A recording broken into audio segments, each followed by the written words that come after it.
Il est bien difficile d'anticiper la transformation d'une verrue immobilière au milieu de l'avenue de la Révolution en un immeuble abritant un centre de services d'assistance. C'est pourtant ce qui a été officialisé par le groupe IMA, la ville et la communauté urbaine. Limoges est donc attractive. On a lancé une étude sur le territoire français, plutôt sur la façade ouest du territoire français.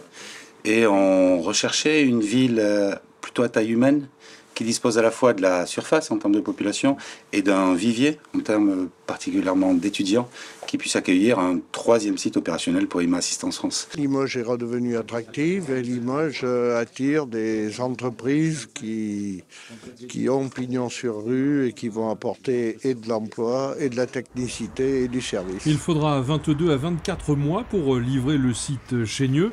En attendant, la ville met à disposition des locaux sur le site de la caserne Beaublanc. Si ça n'avait pas été possible, si nous n'avions pas eu cette possibilité que j'ai débloquée immédiatement, eh bien, vraisemblablement, nous n'aurions pas gardé l'entreprise.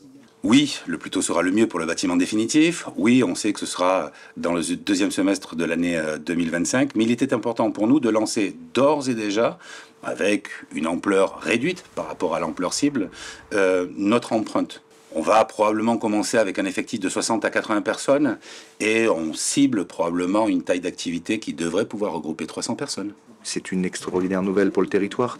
C'est bon pour la démographie, c'est des enfants futurs dans les écoles de la ville, c'est bon pour le pouvoir d'achat, c'est de la consommation en hypercentre et plus généralement sur le territoire, c'est de la recréation de richesses et ça va financer le service public. 100 emplois nouveaux seront créés en 2024 avec un objectif final à plus de 300 sur des profils déjà clairement identifiés. Généralement des Bac+2, on aime bien les personnes qui maîtrisent plusieurs langues. Nous avons une empreinte et une intervention mondiale, puisque nous suivons nos bénéficiaires lors de leur déplacement. Et ensuite, il y a une première session de formation plutôt technique, une deuxième session de formation plutôt liée à nos valeurs, notre pratique, la façon d'exercer notre métier, un tutorat plutôt sur du moyen terme qui permet d'accompagner cela, ensuite des révisions périodiques. Assez rapidement, on rentre dans le bain.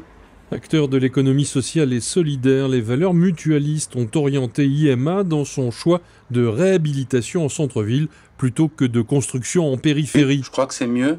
On cherchait un emplacement plutôt cœur de ville. La proximité avec l'université nous a séduits. La proximité avec le centre-ville nous a intéressés. Et l'idée collectivement de redonner vie à un bâtiment déjà existant nous semblait appropriée.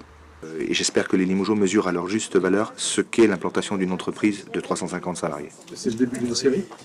Oui, on en a d'autres. Une entreprise du luxe, une grande manufacture du luxe qui va s'installer à Couzec sur le territoire du Madelage, 250 emplois. En réalité, on aura créé à la fin du mandat plus d'emplois que ce qui a été détruit par la terrible réforme de Hollande de la perte du statut de capitale régionale en 2015 et par la perte de l'armée voulue par Fillon en 2011.